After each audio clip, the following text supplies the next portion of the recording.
Hello, listeners. Welcome back again to the Leading with Integrity podcast. The last couple of years have seen some pretty dramatic changes to the way many workplaces operate, not least being the shift to virtual, remote, and then hybrid working. And for a lot of business owners who have started their companies during that time, it's just been the way they have operated from the start. And one of the big advantages of this is it makes it much easier to outsource certain skills. And that's where companies like the one run by today's guest come in. So I'm pleased to welcome Rachael from My Freelance Admin, who provides virtual assistants and acts as an agency and will sort you out and help you with the administration and the process side of your business.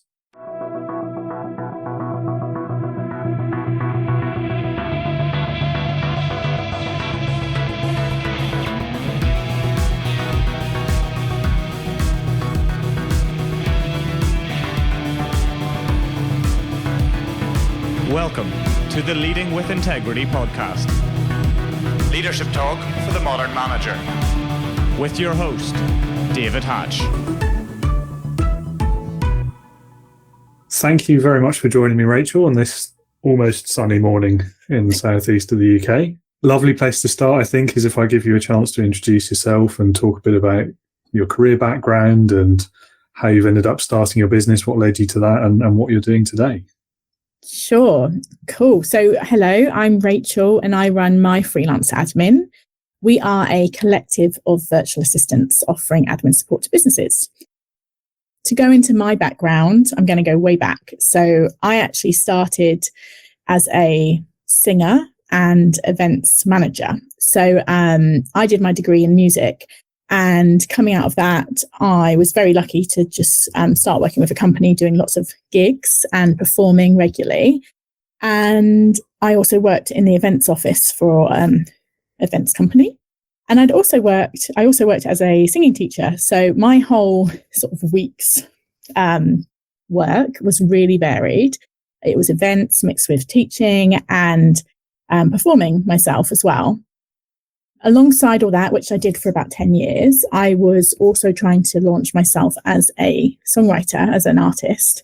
And I feel like this is where a lot of my work now relates to, because when you're running yourself as an artist or as a business in that case, you are doing everything like you would for a business. So you are creating your marketing, you are creating your website, you're organizing your radio tour, you are thinking about budgets and all that kind of stuff, designing flyers. So through trying to launch myself as an artist, I was running myself as a business. So that's where I found a lot of my skills have come from, because I had to just sort of learn on the go. About 10 years in, I decided to move into a more traditional 9-to-5 kind of role. Just because the events thing, as much as I loved it, it was not, sociable. I meant I missed out on a lot of weddings and a lot of parties because I was always gigging or working at an event. So I started working as a PA for an architectural firm in London. And I instantly found that the skills I had were so transferable. And that really shocked me because I sort of went into it kind of feeling like I was blagging my way in, But what I found was all those skills I built up over those 10 years could completely relate to what I was doing.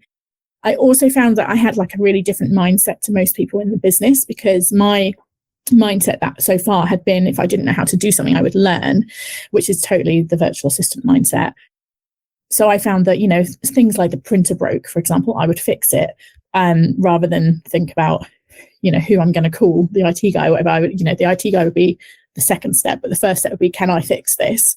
Which actually gave me the title of, I think even in my title, I was like PA and IT, in-house IT or something like that at some point. I'm sure that was in my title, which is just completely random. But anyway, so I worked at that company and I grew from a personal assistant all the way up to a senior project coordinator. Absolutely loved my time there. It was just me in my zone. And then I left that company to work for a small startup, which was just doing like a bit of everything. It was really exciting, really cool to be part of like a new blossoming business. And then I left that in September 2020 to go on maternity leave. And coming out of maternity leave in June 2021, I just found myself being offered lots of lots of admin work and lots of things here and there. And it really worked for me at that time. I had a young baby, and I was being offered about 12 hours a week, really flexible. And I felt like that was a really good way forward for me. So I took that on and set myself up as a virtual assistant. And then by December, I was fully booked, and I found there was a real ceiling with how much work I could take on. I think by then I was doing 29 hours a week, which was pretty mad because a lot of it was around sleeping times, like baby naps and evenings. And I think my mum had him maybe like 8 hours a week. So yeah, by December, I was like thinking, if I want this to go forward, and I could see such a potential in the business because there was such a demand, I needed to change the way of working. So I changed it into the setup it is now, which is like an agency. So I get the clients in, I've got a pool of virtual assistants that I then hand the work out to. And yeah, we've been running like that since January. We hit the ground running because 3 of my clients as a virtual assistant came onto the agency straight away. So we started with clients, which was really valuable. And here we are today. And I've realized that's a very long introduction as to, to who I am. But it's quite a journey to have got to where I am right now. Don't worry, it's not the longest one I've had so far, so you're okay. Is that the end? That's the end of the podcast. Yeah, okay. Just, right, yeah. that's my story. No, I'm not going to let you off that easy, sorry. Yeah, I mean, you got out of the event space while the getting was good, I suppose, and missed the horrible experience they all had through COVID. Oh yeah, I was out way before all that. I can't imagine. Yeah. I mean, I was still gigging, actually. I still gig now as a singer. I still perform, but probably I tried to do like just one a month just to keep my foot in the door. So I did miss out on gigs, but actually at that time I was quite grateful because I was pregnant and I didn't really want to be singing with a baby in my stomach. The idea just freaked me out a bit. So yeah, so for me, it didn't hit me in that way, but gosh, a lot of my friends and old work colleagues were really hit hard with it. Yeah, it's a shame. Hopefully they're starting to recover now as much as anyone is with what's going on in the country. Yes, definitely. We're not talking about politics. No politics. Swear off politics. Anyway, as you were starting the business at the beginning of the year, what was kind of the biggest challenge you had, and how did you overcome that? So the biggest challenge I found is actually finding the right team of people, the right virtual assistants to have. When I started, I just contacted people I knew, and that was brilliant. Like I had 5 people that I started with who were like, I knew I could trust, I knew how they worked, I had like a long relationship with them. And then very quickly, I think maybe 2 months in, I needed to recruit some more just due to demand. So I did some recruitment, and this I found quite difficult because I didn't know how to trust them because I didn't know them. But the way I overcame it was I sort of built a bit of a process, and you'll learn that I love processes. So the process is now that, they fill in a form, they answer some questions, I see their CV. If I think they're a good fit, then I would book an interview with them. And then, if I'm happy with them, I would actually take them on within my business internally and use them for internal tasks for a period of time until I'm confident that I can put them in front of a client. Because, I've learned through doing that not all of them, they might be very skilled and on paper look very good. But the biggest problem was communication. It's not necessarily the skill, it's the communication, which is just so important for what we're doing. Because we're working with clients who are busy and just need to know what the deal is there and then. So, yeah. So I through doing that process, there are some VAs that I've not taken forward, but if I now feel quite very confident that the VAs that I use are really great and are going to do a great job representing my business. Quite a fast learning curve as well, I guess. Yeah.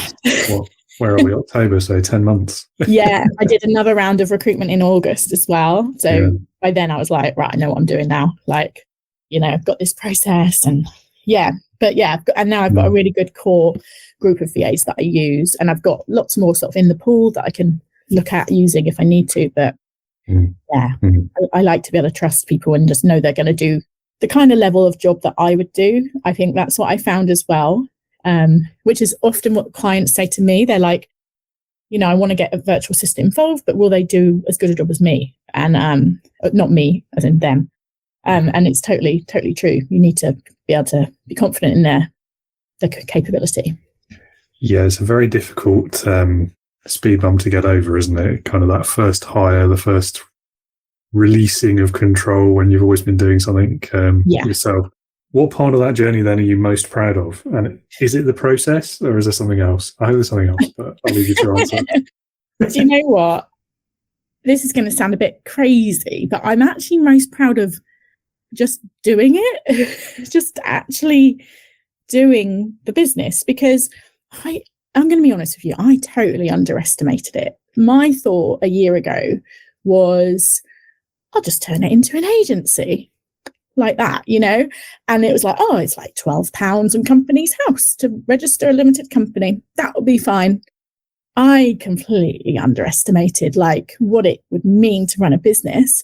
The simple things like the paperwork that's involved when you register your company, which we now help businesses with, because it's like the amount of letters I received, and I was like, I need to be aware of when corporation tax is due and all this. That's just one thing. Then it's the actual managing the people that I'm, putting out there, managing the clients, the actual running of a business and forecasting, your budgets and all that stuff, and day-to-day running of a business is massive. It is absolutely massive. So I am most proud of the fact that I am doing it. I've totally thrown myself in a deep end, but I'm loving it. It's working. I'm doing it. Good for you. Yeah, I know you're right. It's deceptive, isn't it? It seems like it's going to be the simplest thing in the world. And I think everyone who's ever started a company has fallen into that trap. I know I did. I was like, £12, I'll just pay that. Think of a random name for the business, and then I'll figure out what we're going to do later. It'll be fine. Yeah. It was a lot of hard work. A lot of hard work. Yeah, and I'm only 10 months in, so I'm only at the very beginning. Yeah. There's a lot more hard work to come. It's the most exciting period, though, definitely. Yeah. So are you sort of hands off with clients now, or are you still doing a bit of both? Yeah, I personally don't do any of the client work other than our setting up for success package, which I can tell you all about. But basically, it's where I work with companies as an online business manager, and I do a Zoom session. Usually I have done it in person 2 times already, just because they were local. So I sort of deep dive into their admin processes, and then I put together a document of the top admin processes that they need to put in place. They also get a full detailed copy of the minutes, which are always really detailed, because what we do in the session is we go through the customer journey. So we look at client inquiry. What happens then, in terms of admin, what processes need to be in place, e.g. adding them to a CRM, increasing engagement on social media. It's a new lead. You want to show them that you're watching. What else? Following up, that kind of thing. Sending information, all that kind of stuff. So with every sort of step of that customer journey, there are different offshoots of admin processes that need to be in place. Whether that's you doing it or you then handing over and getting a VA to do it, or whoever, an employee, you need to have that clarity and that structure. So that's the client work I do now, is that higher level, working with clients to get those processes in place. And then coming out of that, they can then take that information, go away and do whatever they like with it. But I can also then pitch to provide the team or the VA that they need to put those processes in place.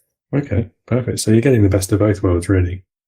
I love it because it's me in my element, diving into processes, living the dream.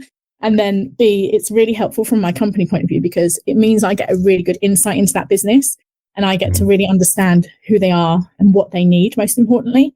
So, it really helps me to then be able to put the right people in place for them. That makes sense. The next question, now that we know you love process, I'm glad I prepared this question. Tell us more about that process. What's it like for your average customer who works with My Freelance Admin? Yeah, love the processes. So the way we work, there's 3 different ways of working. You can either come to us ad hoc and just book us as and when you need us. It can be all sorts of things. Our most popular thing right now is setting up email sequencing, or drip feed emails, that kind of thing. and like creating like a sign up form for an event, for example, and then setting up the email sequencing to follow. That kind of thing is like really popular right now.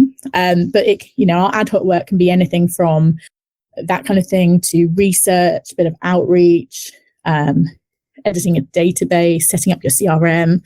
It's really, really broad because each of the virtual assistants has so many skills and there's so many of them. It means our list of skills is like massive. So we have quite a lot of ad hoc clients, which is great. We also have regular clients. They'd book like X amount of hours per week. It might be 1, it might be 10, might be 20. And then they'd have that same VA every week, giving them regular support. That tends to be the more traditional personal assistant type tasks like diary management, inbox management, research, planning your travel, that kind of thing.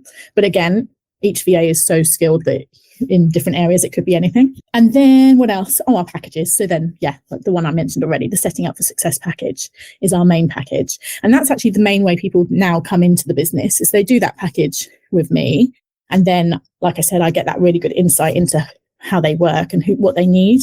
And then they would then go on to mostly a regular package. Some of them go on to ad hoc. And we do have another package called Skills on Demand, which is where they can like set a budget for the week or month, and then they can flex what skills they need as and when they need them, because often it might be different people. So lots of different ways. Sounds interesting. The flexible package, I think that's appealing. No one else does it from what I've seen anyway, but it's really popular with like the startup companies we work with, just because they want to know what they're spending, so they want that fixed budget, but they also don't necessarily need the same thing every week. So one week they might have 10 hours admin support, just general. The next week they might want to do something more like blog writing or SEO or social media, and which is it's at a higher rate, like hourly rate. So we would basically just flex their budget and put the right VAs in place to work with what they need. That sounds cool. I might have to look into that, but this isn't a sales call, this is a podcast, right? So if you were to start the business again from scratch, what, if anything, would you do differently? That's a really hard question because basically as the business has evolved massively since I first set it up, and there's so much more I know now. I didn't know it going in, and I don't think I could have known it going in. So like the Setting Up for Success package, for example, I would never have thought of that being my main avenue of getting people in back in January. In January, I was just thinking about the ad hoc work.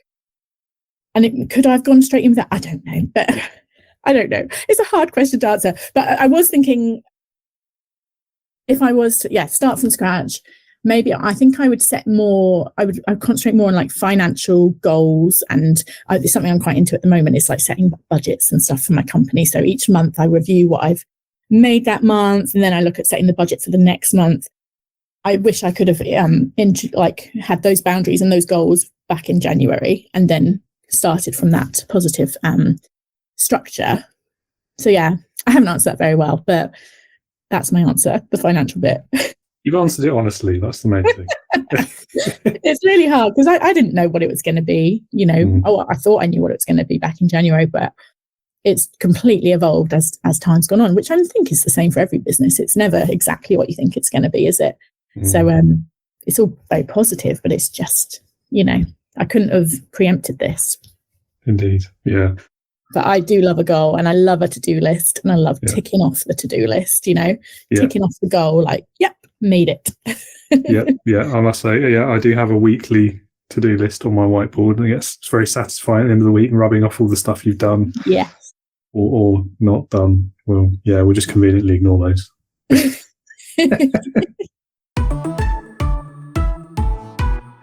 All right, let's change topics slightly then and start talking about leadership.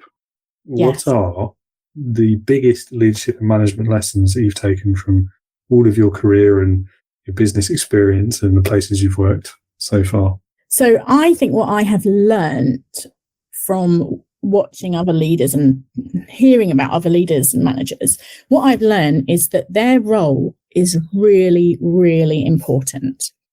And like they're leading and managing other people. And these people are people. They have lives, they have feelings. That's their career. So I feel like what I've learned is that role is so, so important, and important to get right, and important. I feel like it's really important for a leader and a manager to like understand the importance of their role and the importance of all those people underneath them. And like I say, that they have these lives, careers, aspirations that those managers and leaders are overseeing. So I feel like they really need to value and respect that. And that's something that I've learned in my lifetime by experience of other leaders. I feel like there's a story behind that somewhere that you're maybe not telling us. No. It's so interesting because from my experience of working with leaders and from my experience of talking to friends and family about leaders or those people in the leadership roles in their companies, there's like there's real common traits. There's great ones, but there's also this one that keeps coming up. Like I said, it's not just through my experience, where they have this is going to sound really negative, but they have this like childlike behavior. And like I said, a leader should be, setting the tone and also just, being really responsible for those people underneath them.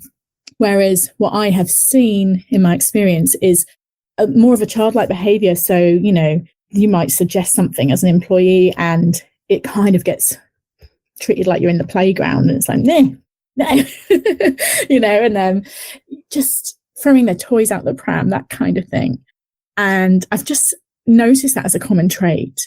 I don't want to delve too negatively into it, but I do feel like I said, that the leaders have that responsibility of the people underneath them, and that needs to be in their forefront of their mind. You're kind of hitting on it. It was something that someone I used to work with used to call it the not invented here problem, where if any idea, if it wasn't theirs, it didn't matter how good it was, they had to rubbish it and not do it.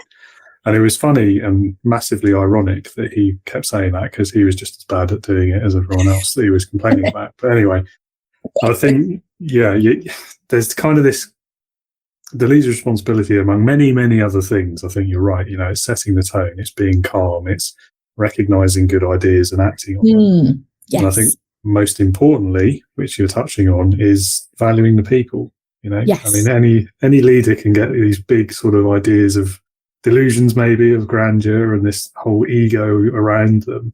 But ultimately, a leader by themselves with no people isn't going to achieve anything unless they're willing to do the work themselves, which is impossible to do everything. So, well, there is that, yes. Even if you are willing, yeah. It's a surprisingly common issue, actually. I have the same thing. A lot of people I talk to, I think nearly everyone who's been on this podcast so far has had a story like that.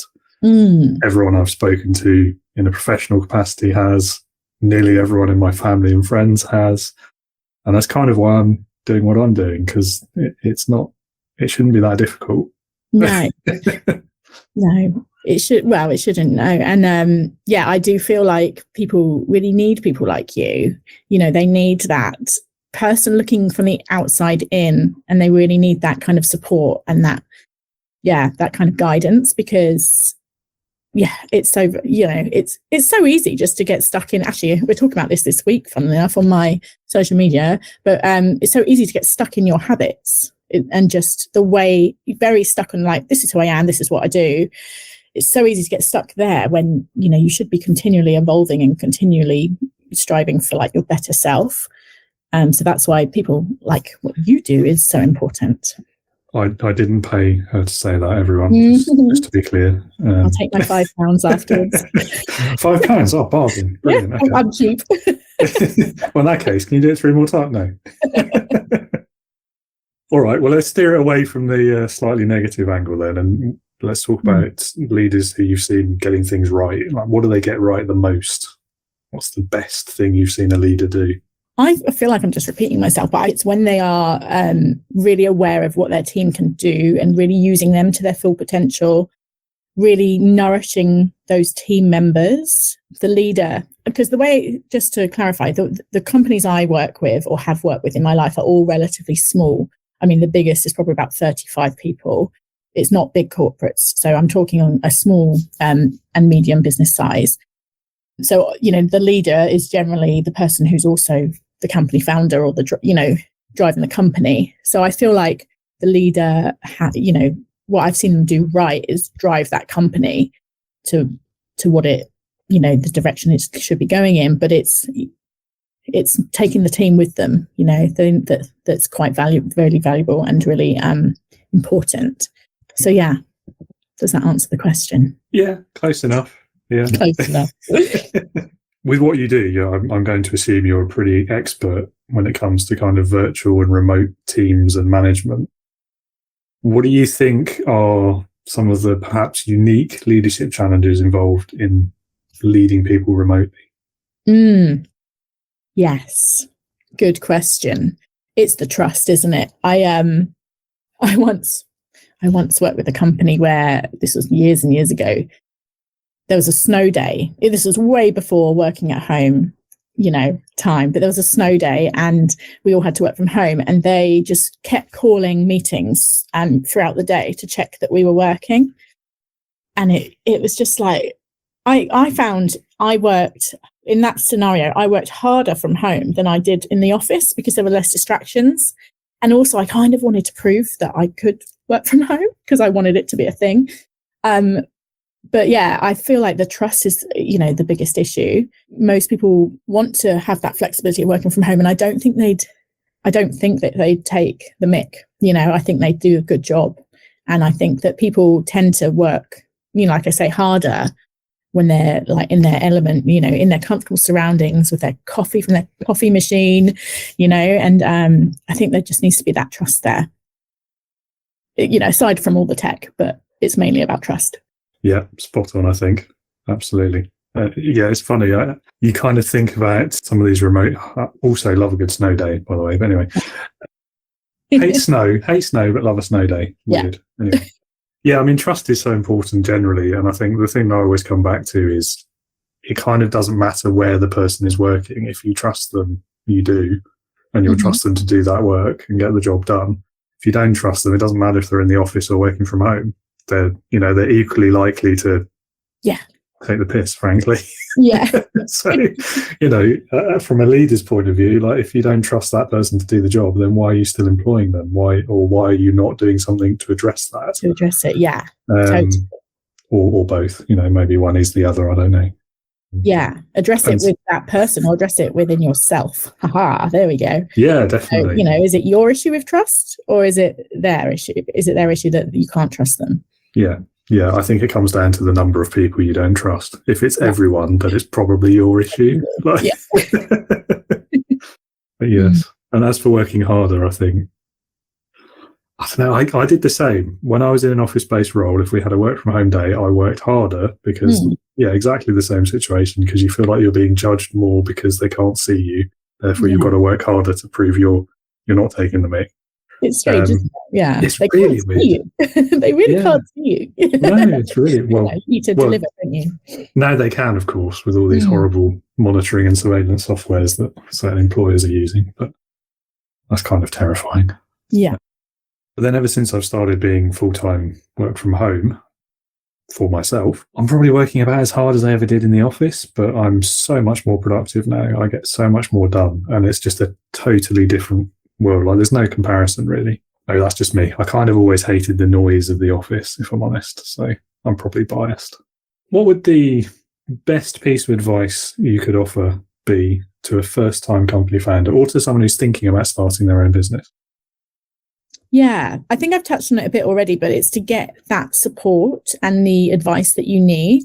I think that personal development is really, really important. So like, I actually worked for a coach as a VA when I first started as a VA last June, and I'd never really seen the coaching world before. And I was like, whoa, this is so powerful.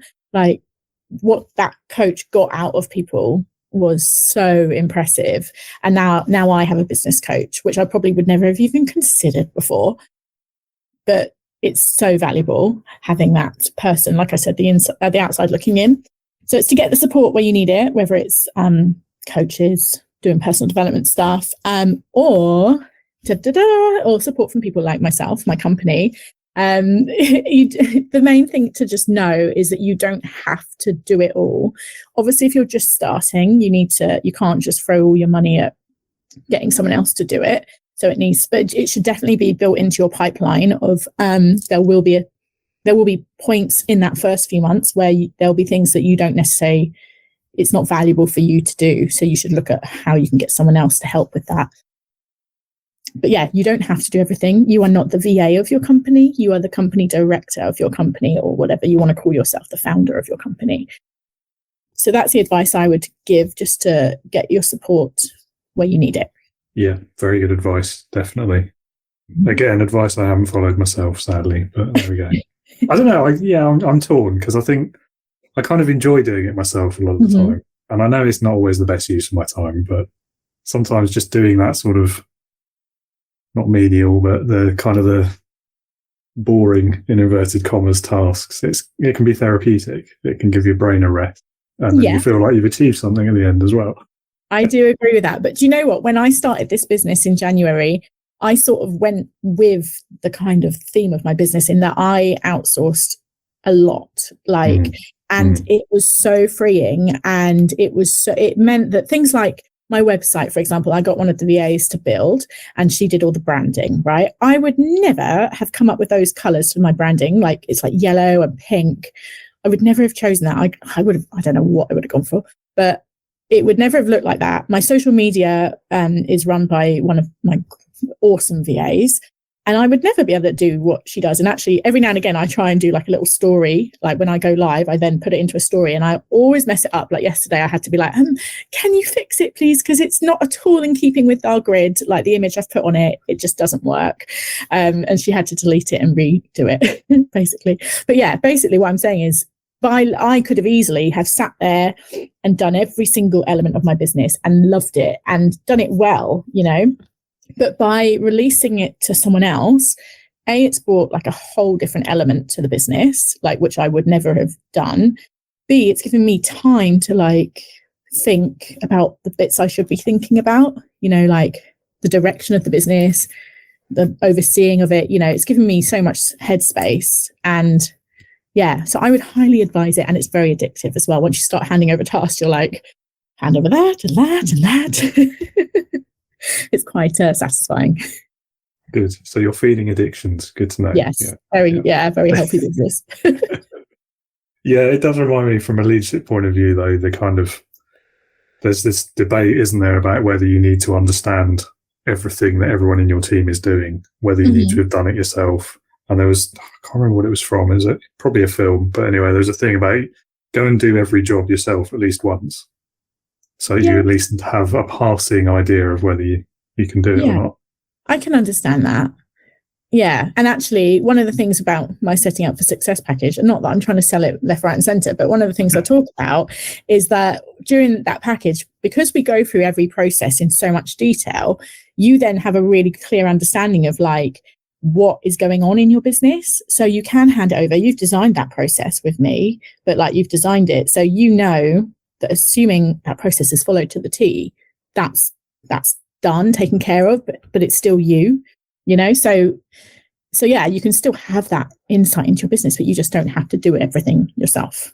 Yes, I think that's a good way of looking at it. The problem, of course, is, in an ideal world, you would understand and know exactly how to do everything in your business and everyone in your team, and you could do the job at least as well as they could. And there's a kind of fundamental thing with leadership of never expect someone else to do something you're not willing to do yourself. But where that falls down is if you're managing some really niche specialists who've spent years and decades learning how to do their thing, you're never in a million years going to replicate that. No. So it's a question of balance, I think. You're going to have a bit of one, a bit of another. Yeah, I think it's important to understand everything in your business. But I personally don't think you have to be able to do everything, but you do need to understand. Like SEO, for example, has always confused me. And now I have these SEO freelancers working for me, which is great because they're like gradually teaching me what it means. But yeah, like I understand it now, but I'm not going to go and do it. It's just being able to understand how things work and not necessarily do it yourself. I personally feel knowing enough to understand sort of how long it takes, what's difficult about it, what might go wrong with it. That's probably enough, I think. yes. We're on the last question. Oh my gosh. So this one, I call it Leadership Heroes. It's the only question that every single guest gets asked verbatim with no changes. So the question then is, if you had to pick a person, alive or dead, past or present, real or fictitious, if you want to go really mad, who, in your opinion, would perfectly embody leadership, who would that person be and why? So I have thought about this question because I do listen to your podcast, just so you know. And my instant reaction when I heard the question was Richard Branson. And then I was thinking, why do I think Richard Branson? Because I have a lot of respect for him as a company, you know, someone who's built companies and built an empire. And then I remembered I read his book a really long time ago. I think it's from his book. It might be somewhere else I read this. But he talked about his staff and how if someone was not performing well, rather than just firing them, and we've touched on this already, rather than just firing them, he would relook at them and whether they would be better suited somewhere else in his team. So he would, reassess it and reassign them to a different role. And I love that because it totally like relates to what I'm all about, and it's all about working in your golden zone. Like I said earlier, you don't have to do everything in your business, but you should be doing what you do really well. And in this scenario with Richard Branson, he's obviously, he's taken on people, and if they're not performing well, it doesn't necessarily mean they're a bad person. It just means they're not in their golden zone. And I think I love that. I love the fact that he does that. Yeah, he's a good example. And from a business point of view as well, because obviously coming from very humble beginnings and then one of the biggest companies in the world now, I think. I don't keep track of the top lists, but but surely he's got to be like, up there, one of the top ones. Yeah. No, I've subscribed to his newsletter on LinkedIn. Actually, that's quite good. If you haven't already done that, it's not too bad. I've got him on Instagram, but it's more his personal stuff. Like him on his island. No, I do like though that he uses his kind of his fame and his platform, if you like, to talk about the more important issues rather than, he is also doing this, but rather than just sort of launching himself into space. Yeah, he's actually sort of giving back and he's talking about issues that are important. He talks about, things like equality in the workplace and looking after your people and all those things that I think are important topics that should be discussed, and they should be getting attention from famous people with lots of followers and eyes on them. So, he's a good example, and another new one that no one's picked yet as well. Oh, good. So well done. I didn't think to look back through the catalogue. But I was actually interested to know who you would pick. Like, who would you pick? Oh, someone asked me this before. So the answer I gave her was a guy who was, I don't know if you've seen Band of Brothers, the TV series, had Damien Lewis in it, the guy from Homeland. Mm-hmm. So it was the character he plays, who's based on a historical figure from the Second World War. But actually, there's loads. It's those leaders who are kind of the selfless ones who put their people first. And I think that's why that particular character is such a good example of it. But I'm going to go for a fictitious one this time.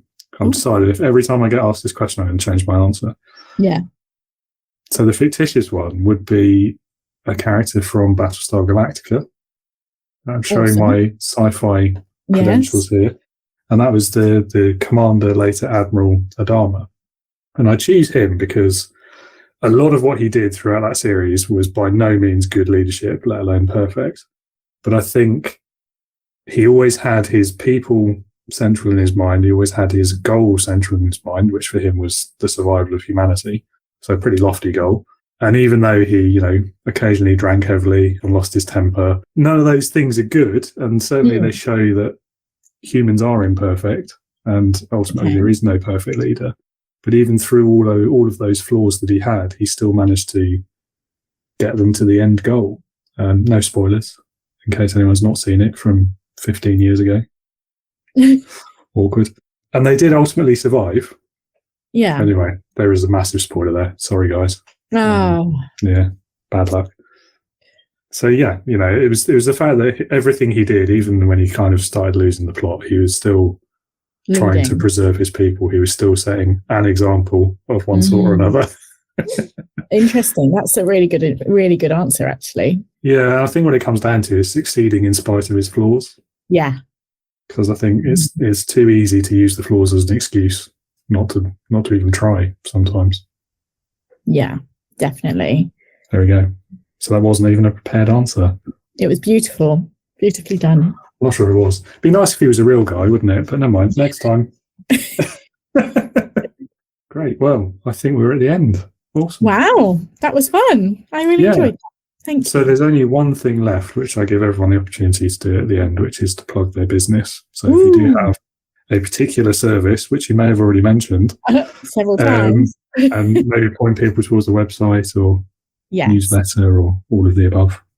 So I'm just going to shout about my website, www.myfreelanceadmin.com. From there, you can see what we do, sign up to the newsletter, and you can also download my free ebook, which I recently released, which is designed for busy company owners who are too busy to stop and hand over their work.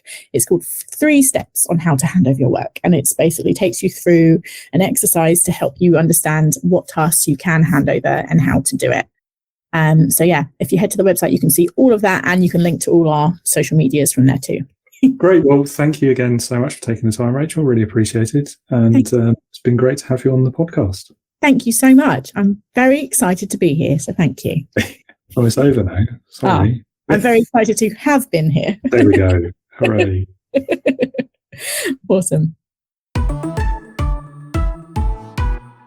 thank you again, Rachel. And if anyone out there, any business owners in particular, is looking for some administrative support, some VAs, or help with any of the things that Rachel's talked about today, you can find the link to Rachel's website in the description or the notes for this episode. So you can click on that and go and learn more about that and maybe get in touch and see about working with her. And if you'd like to have a conversation with me about leadership and get to know more about the Leading with Integrity approach, the leadership system that I teach, please do get in touch. You can again find the link in the episode notes, but it is www.leadernotaboss.co.uk/sign up. That will take you to a page where you can sign up to the mailing list. However, there's also a link at the top of the page there if you want to just get in contact straight away. Join me again in the next episode where we'll have another great guest. And in the meantime, take care and remember, be a leader, not a boss.